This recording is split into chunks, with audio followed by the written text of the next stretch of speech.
Muy buenas noches a todos los que en esta hora se conectan con nosotros a través de este medio. Les bendecimos, les enviamos un abrazo fuerte, un saludo muy especial.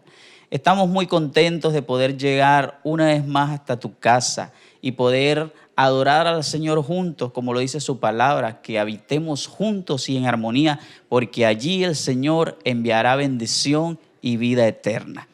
La palabra dice en el Salmo 15, Jehová, ¿quién habitará en tu tabernáculo? ¿Quién morará en tu monte santo?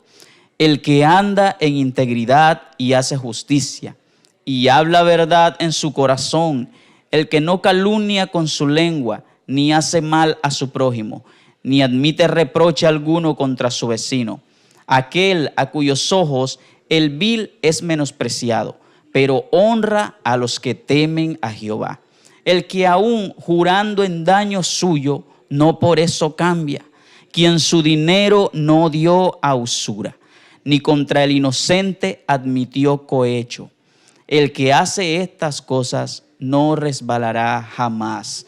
Deseamos en esta noche poder entrar al monte del Señor para adorarlo y exaltarlo.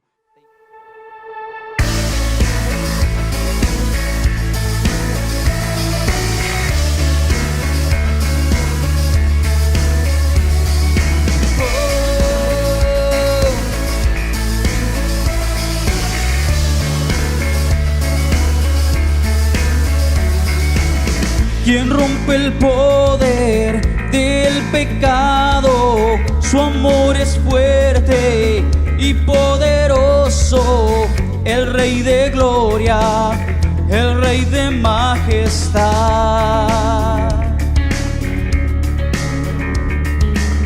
Conmueve el mundo con su estruendo y nos asombra con maravillas. El Rey de gloria, el Rey de majestad. Gracia sublime es,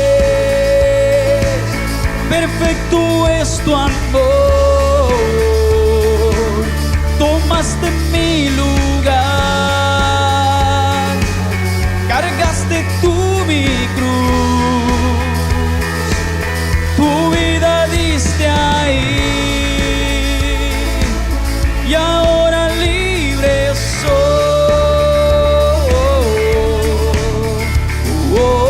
Jesús, te adoro por lo que hiciste en mí. ¿Cuántos le adoran?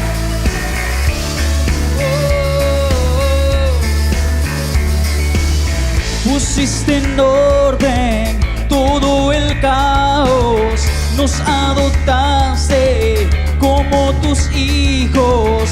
El Rey de gloria, el Rey de gloria, el que gobierna con su justicia y resplandece con su belleza. El Rey de gloria, el Rey de majestad.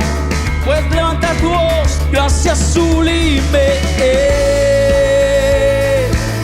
perfecto es tu amor. Tomaste mi lugar, cargaste tú mi cruz, tu vida diste ahí. Y ahora libre soy.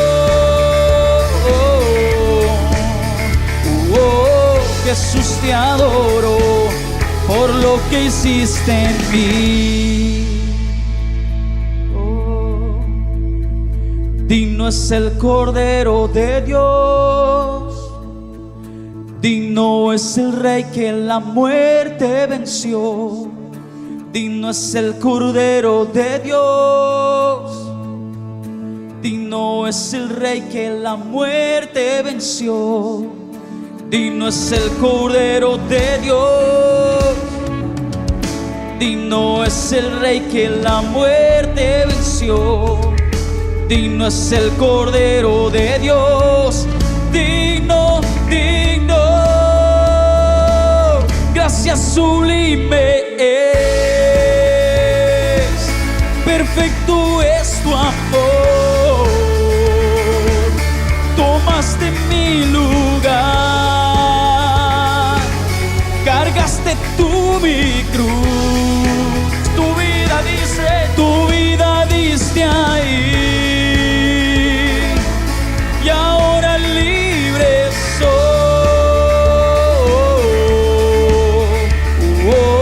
Jesús, te adoro por lo que hiciste en mí.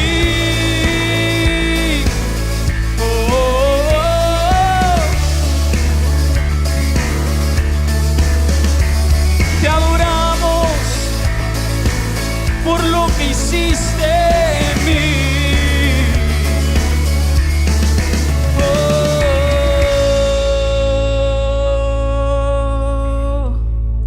Adora al Rey de Reyes, adora al Señor de Señores.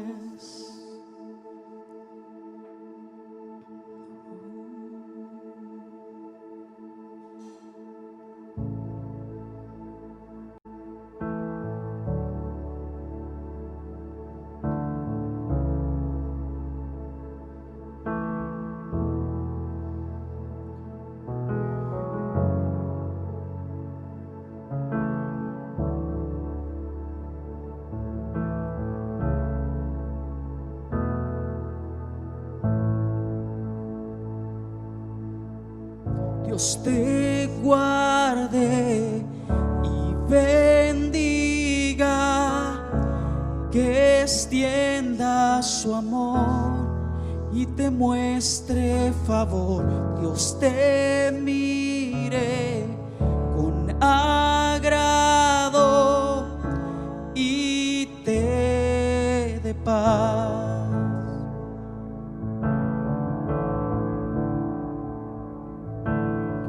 Dios te guarde y bendiga, que extienda su amor y te muestre favor. Dios te mire con agrado y te dé paz.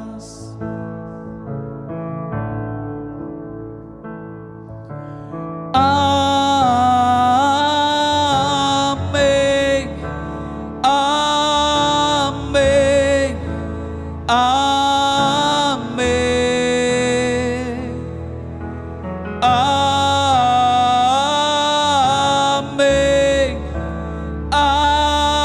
amén, amén. Dios te guarde y bendiga, que extienda su amor y te muestre favor. Dios te mire con agrado y te dé paz.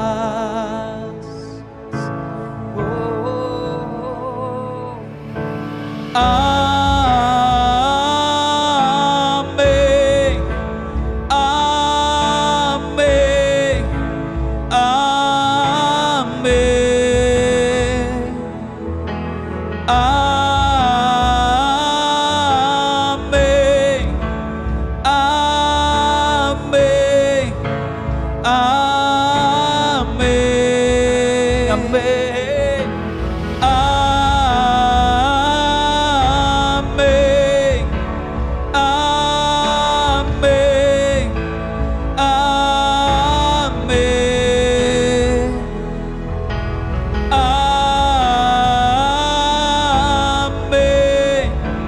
amén, amén, amén.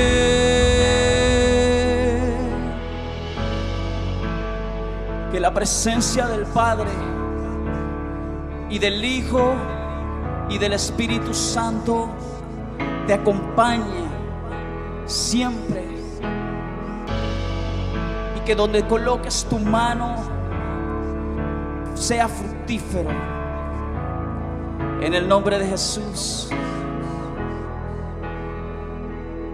Que te cubra con su gracia hasta 1000 generaciones, tu familia y tus hijos y los hijos de tus hijos. Que te cubra con su gracia hasta 1000 generaciones, tu familia y tus hijos y los hijos de tus hijos. Que te cubra con su gracia hasta 1000 generaciones, tu familia y tus hijos y los hijos de tus hijos. Su presencia te acompañe donde quiera que tú vayas, que te llene, te rodee. Va contigo de mañana y de noche, en tu entrada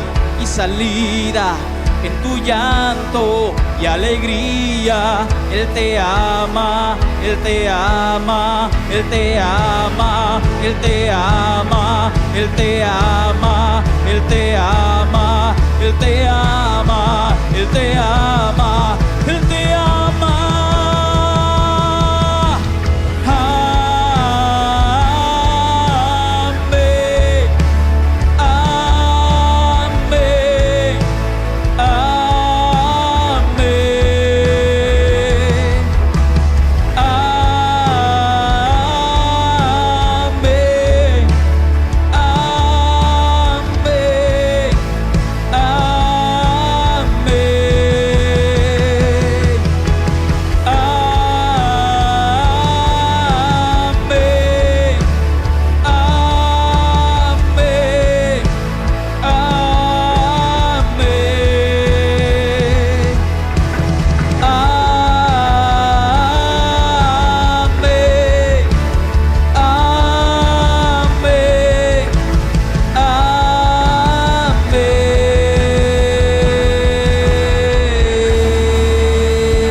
Dios te guarde y Dios te bendiga hoy y siempre.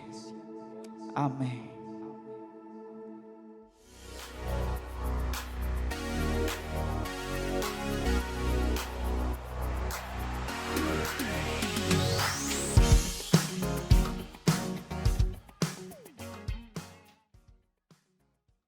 Amados y queridos amigos y hermanos, bendiciones.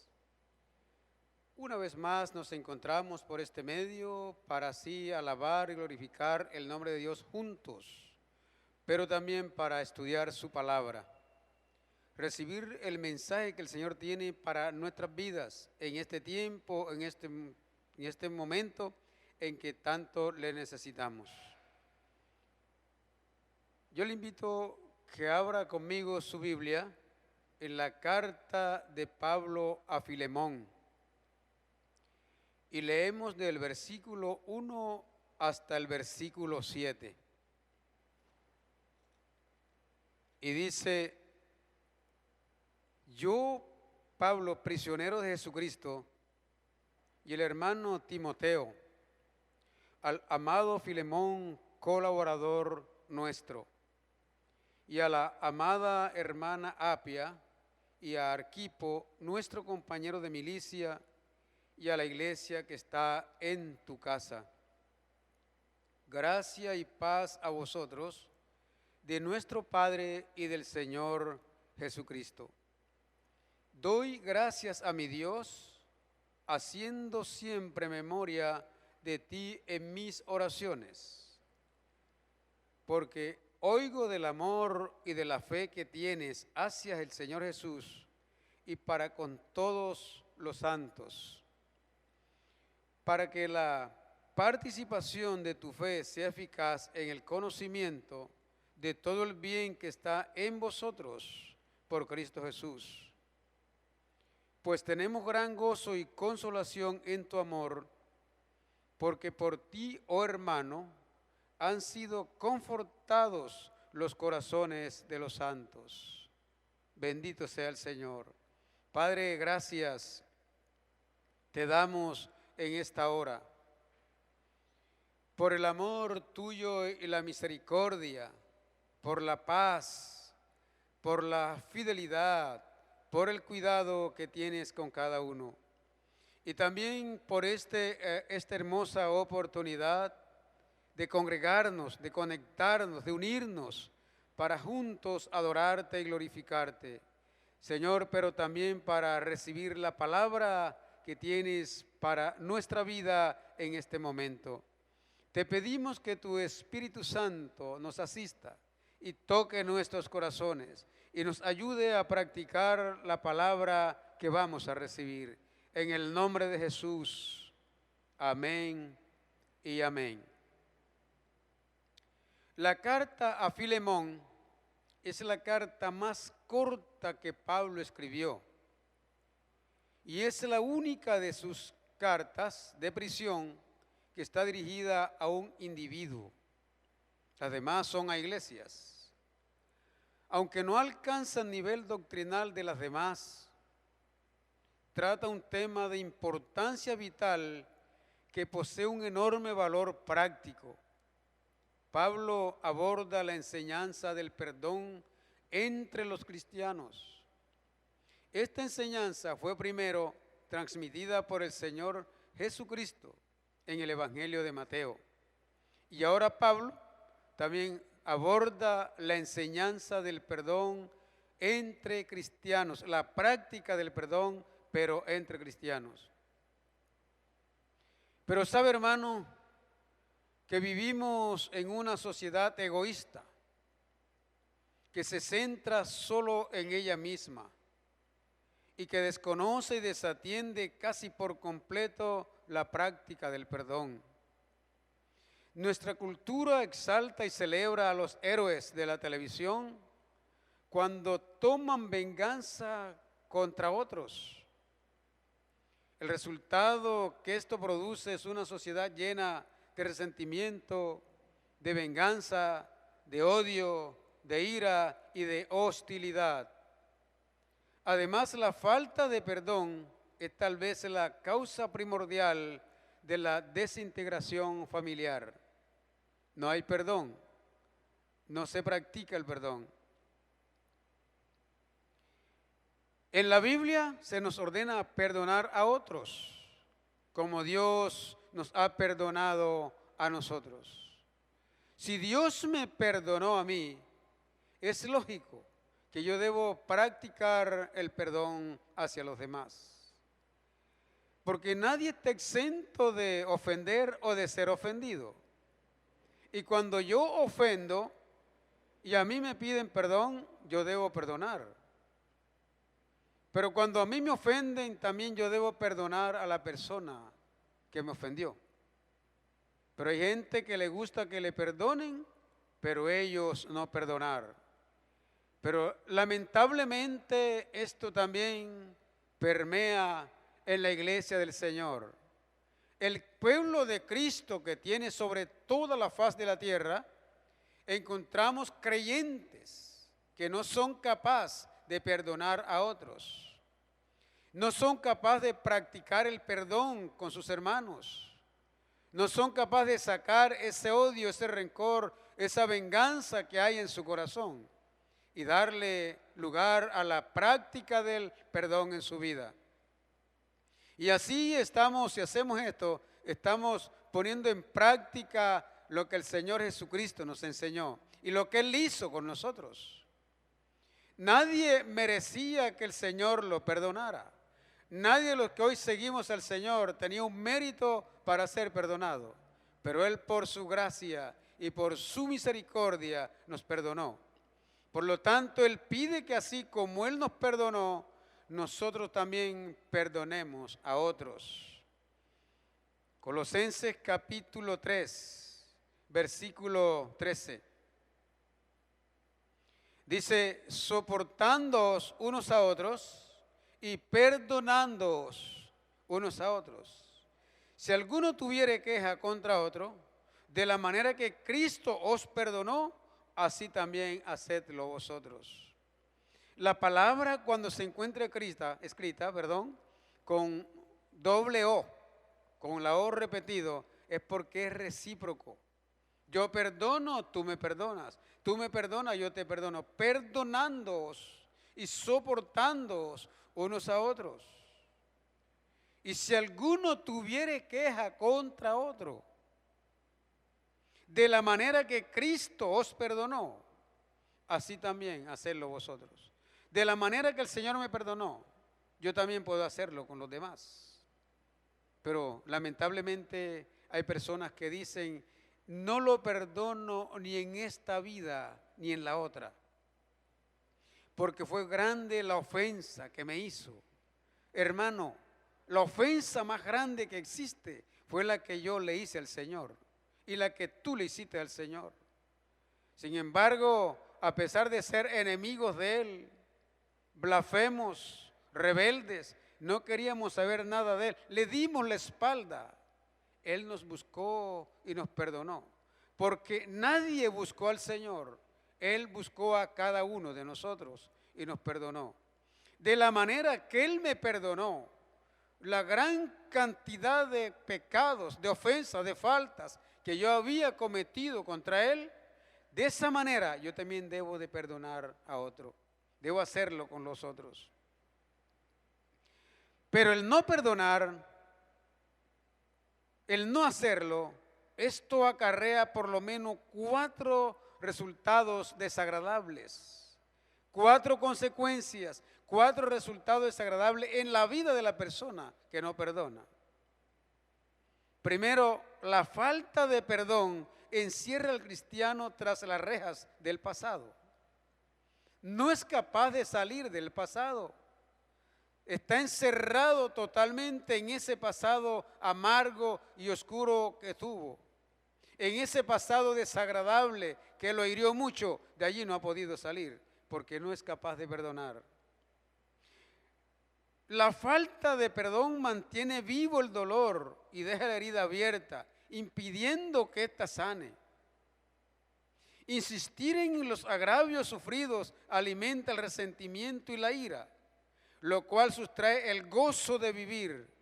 El gozo no tiene cabida en ese corazón, en esa vida, porque allí todavía hay resentimiento, hay ira, hay dolor, hay enojo, hay odio y hay de todo eso, porque él vive siempre recordando su pasado.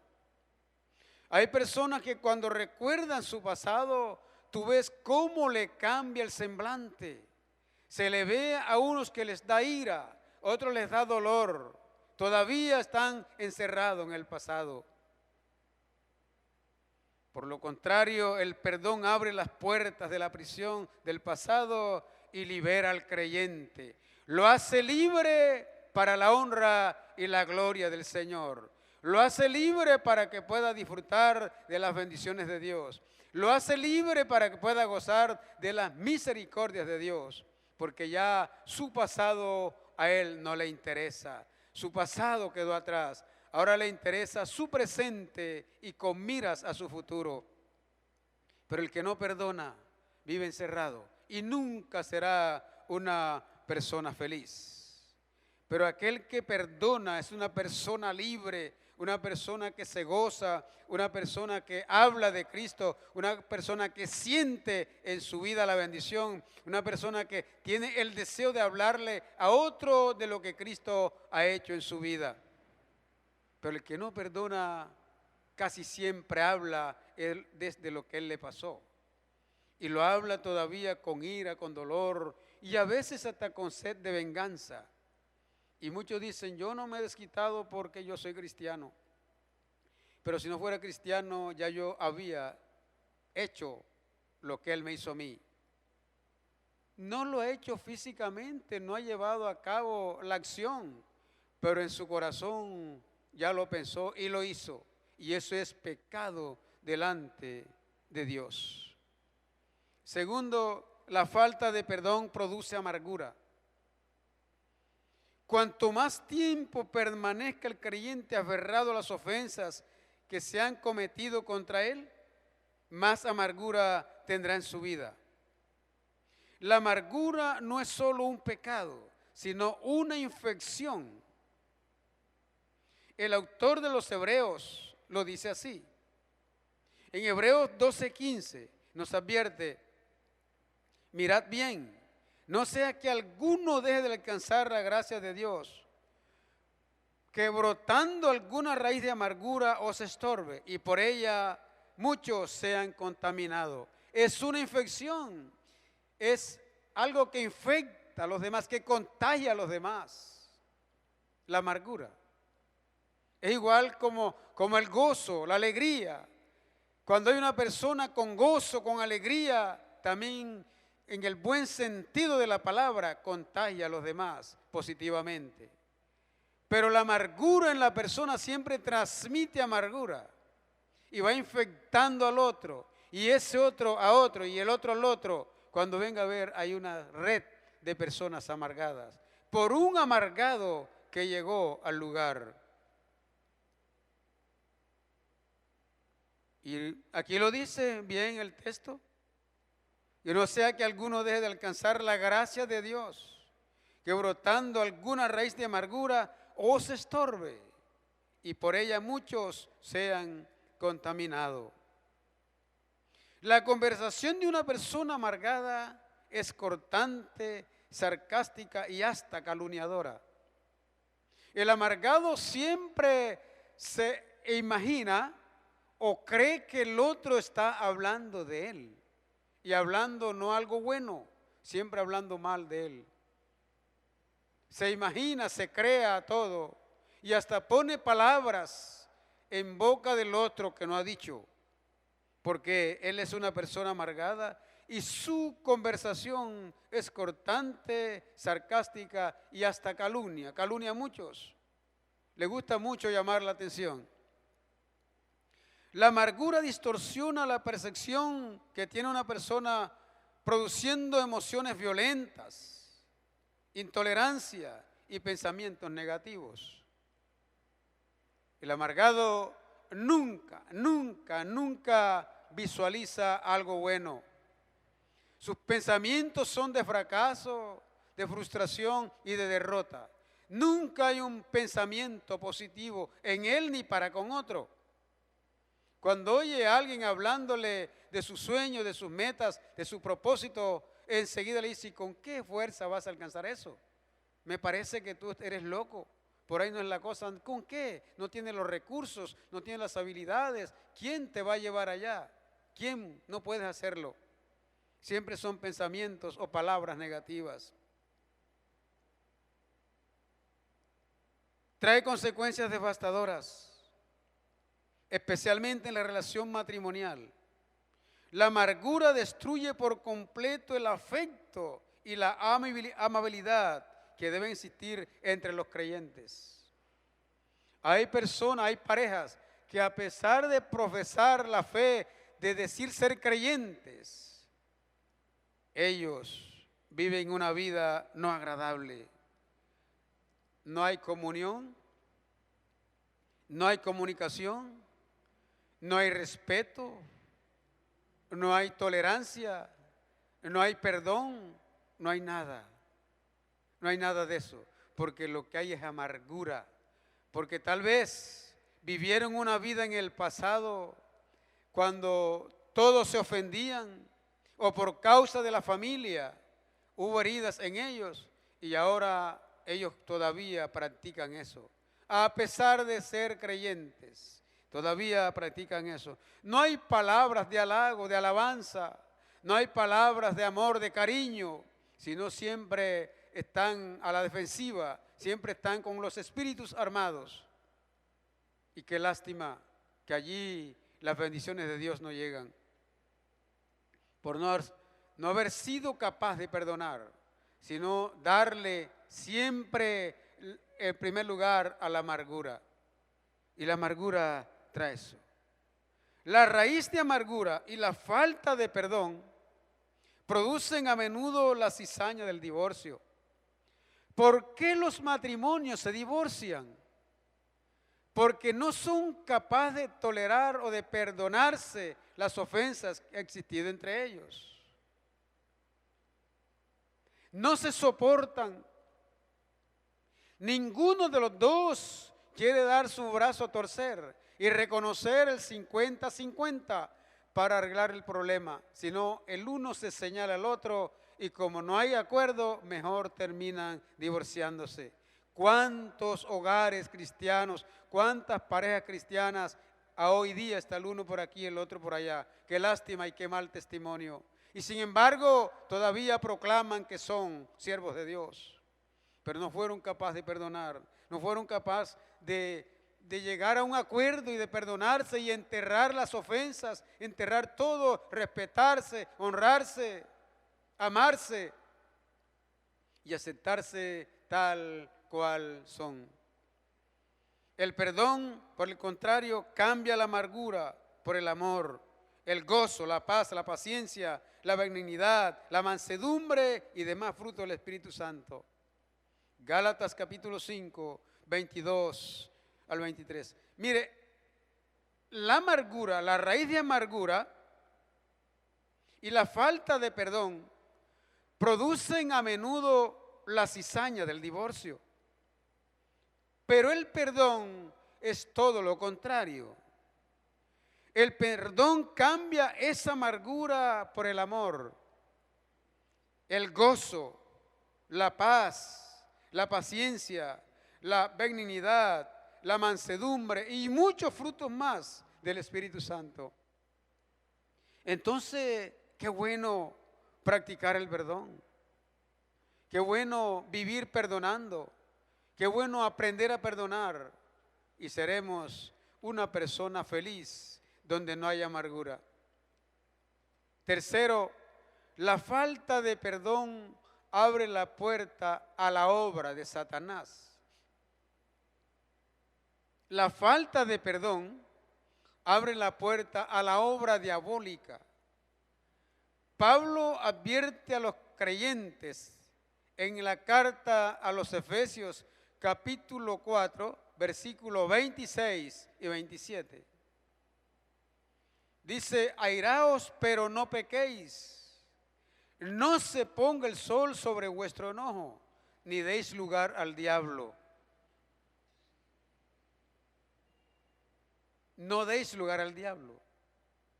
El no ponerse de acuerdo, el no perdonar, se le da lugar al enemigo. Empieza con una ofensa. De la ofensa, cuando no es tratada y se perdona, pasa al odio. Del odio pasa al rencor. Y del rencor lleva a la venganza. Mire la cadena.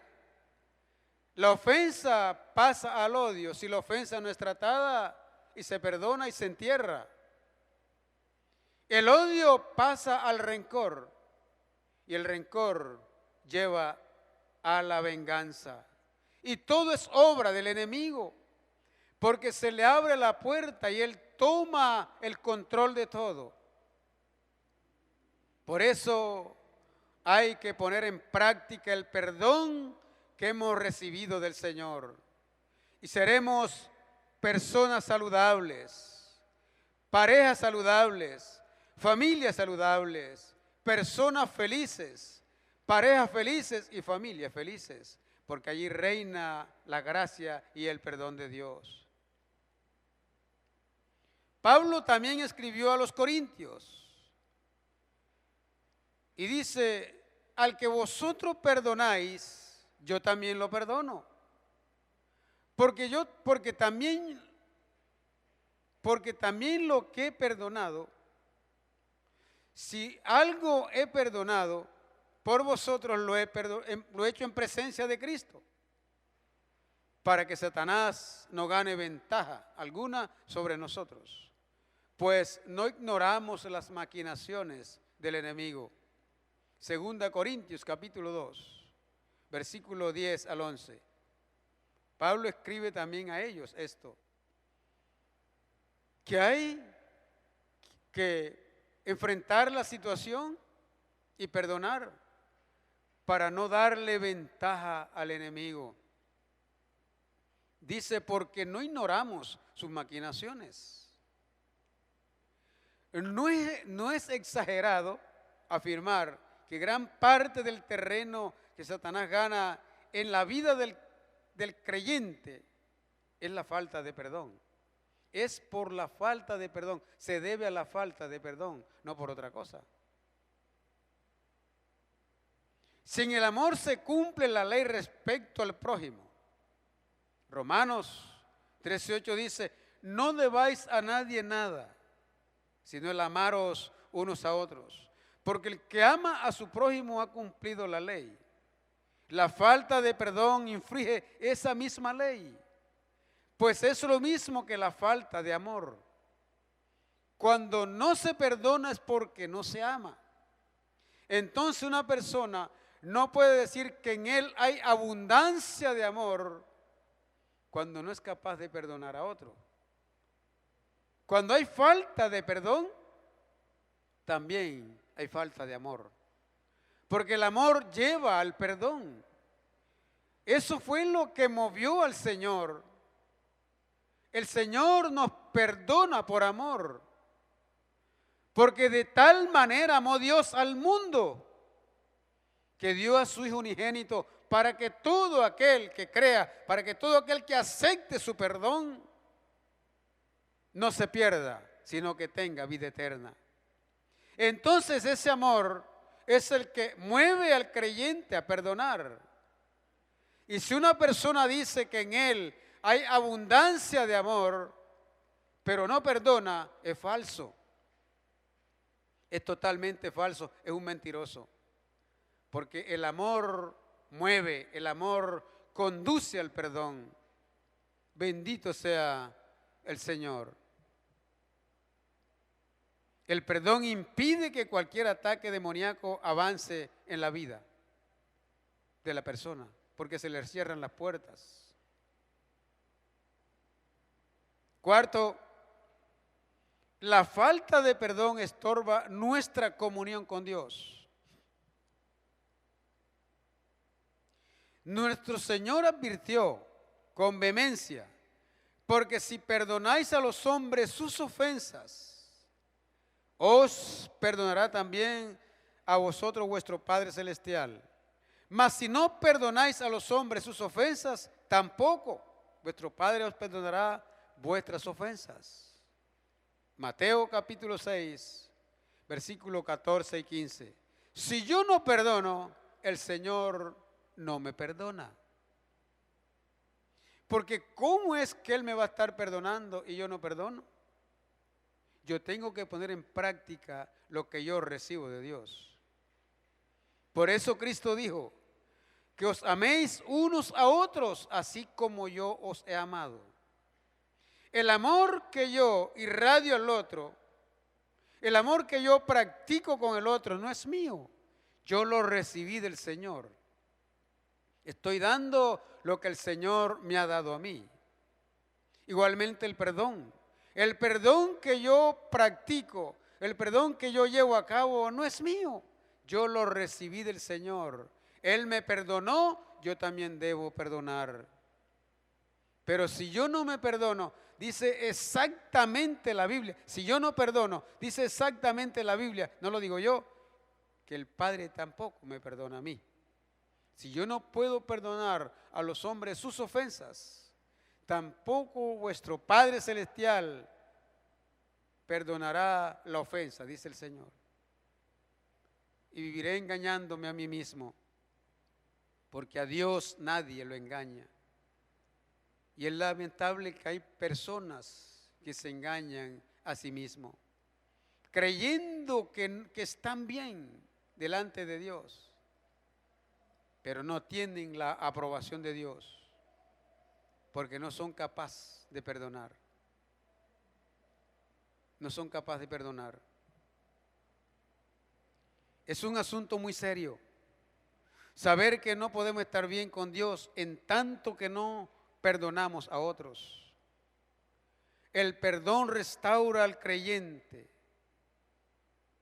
al lugar donde recibe la suprema bendición de Dios. Restaura la pureza y el gozo en la comunión con Dios. Bendito sea el Señor.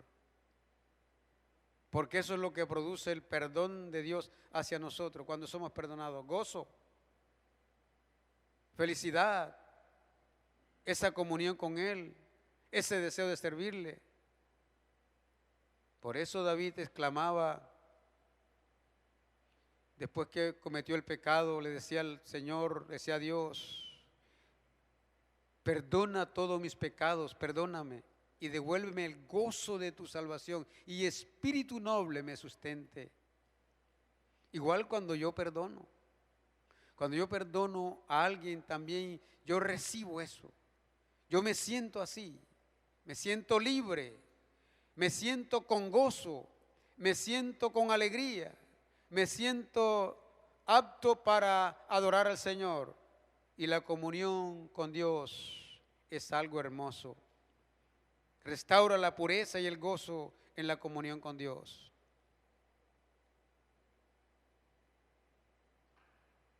Bendito sea el Señor.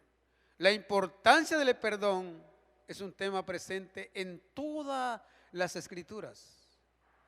Es que perdonar no es una opción, es una práctica, la práctica de una doctrina bíblica.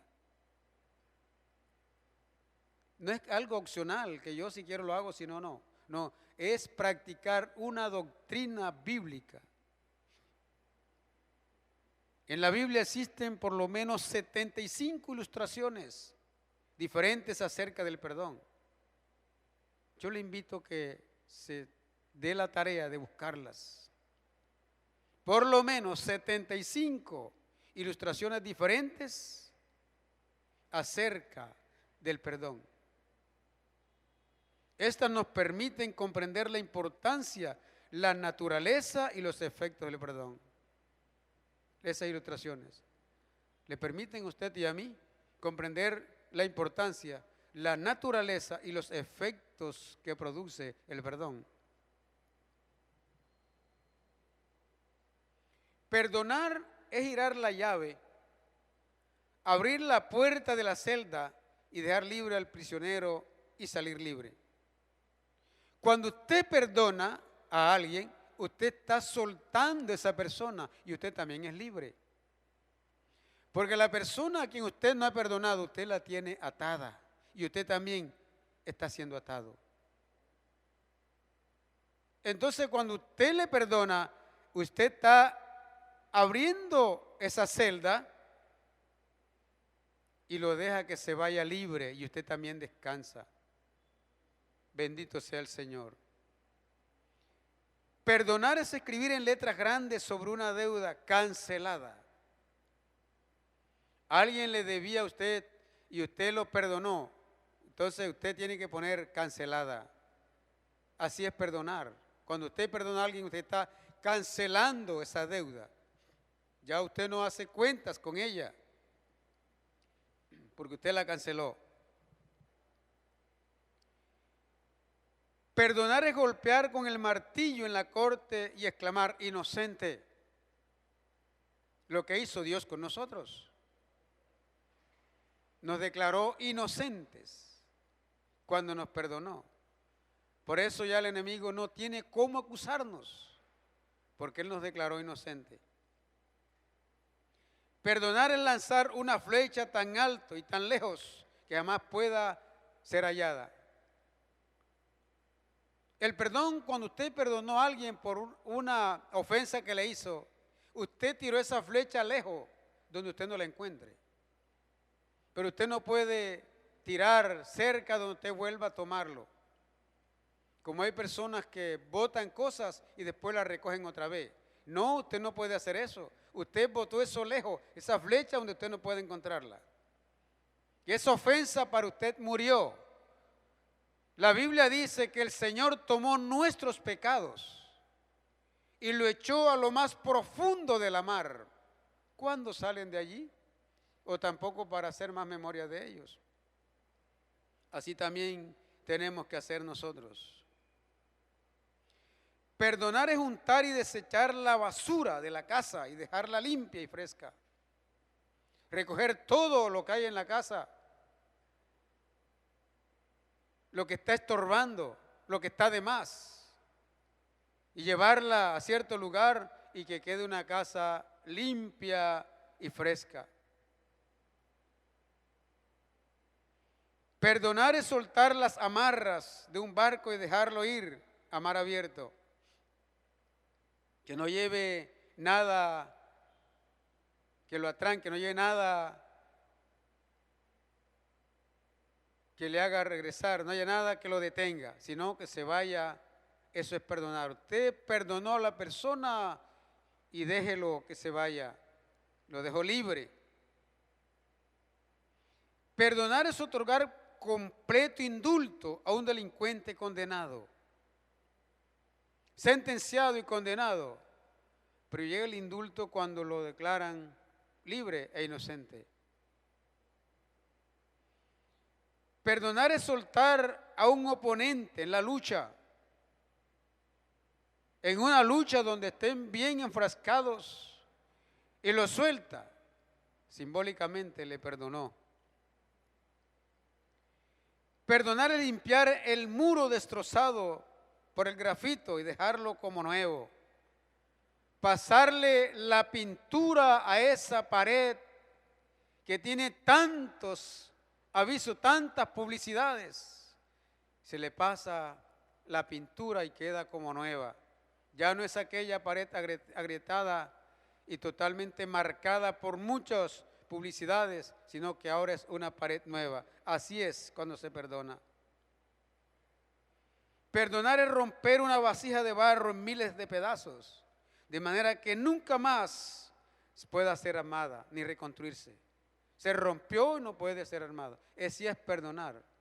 Romper eso para nunca volver a armarlo. Porque siempre y cuando se arme, allí viene el problema. Pero si se rompe por completo en añiscos, en pedacitos, jamás. Es cuando usted toma una carta y la parte en pedacitos, ¿cuándo la puede armar? Y ya casi ni recuerda lo que decía allí. Así es perdonar. Romper una vasija de barro en miles de pedazos, de manera que nunca más pueda ser reconstruida o armada. Perdonar es amar otra vez. Amados hermanos y amigos, estamos llamados a perdonar, a practicar la doctrina de perdón en nuestra vida. Es necesario que ese perdón que yo recibí del Señor lo ponga en práctica, que yo esté dispuesto a perdonar a aquel que necesita ser perdonado por mí. Y así yo seré un creyente que disfruto deleites de parte de Dios en mi vida. No habrá estorbo para que las bendiciones de Dios vengan a mí, aquellas que tiene reservada para mí. Estamos llamados a eso. Familias, parejas, es necesario perdonarnos. Hijos, perdonar a los padres. Padre, perdonar a los hijos. Esposas, perdonar a los esposos. Esposo, perdonar a las esposas. Hermano, perdonar a su hermano. Sobrino, perdonar a su tío. A su vecino, el que sea, hay que perdonarlo para ser libres y poder gozar de las bendiciones que Dios tiene para cada uno. Vamos a orar y que Dios nos ayude. Padre, gracias te doy en esta mañana, en este día, Señor, porque tú eres santo y soberano, porque tú eres Dios, el Dios que nos perdonó para que también nosotros podamos perdonar a otros. Gracias, Señor, por la fidelidad. Gracias por el amor. Gracias por la paz y la misericordia. Gracias por tu iglesia. Gracias por cada uno de mis hermanos. Yo bendigo a tu iglesia en esta hora y declaro una bendición especial sobre cada uno, sobre cada familia, sobre cada persona. Bendícele en gran manera y ayúdale, Señor, que podamos seguir tomados de tu mano para así alcanzar todo aquello que tú tienes preparado para cada uno. Y poder decirte, Señor, aquí estoy. Heme aquí, Señor. Úsame para la honra y la gloria tuya. Muchas gracias, oh Dios. Padre, los enfermos en esta hora también reciban sanidad en el nombre de Jesús. Toda persona que esté quebrantada de salud, reciba en este momento ese toque de sanidad de tu parte, porque tú eres un Dios sanador. Enviamos la palabra, enviamos esa palabra. Las personas que están en otras ciudades, en otros lugares, necesitando oración, enviamos esa palabra. Hermano, tú que te encuentras en otro lugar, que no es el Carmen de Bolívar, pon tu mano en el lugar, en la parte donde tienes el mal. En el nombre de Jesús, recibe sanidad en esta hora. Bendito sea tu nombre. Padre, gracias. Muchas gracias en el nombre de Jesús. Amén y amén. Mis hermanos, Dios les bendiga y sigamos conectados por aquí para seguir siempre alabando juntos el nombre del Señor. Dios les guarde.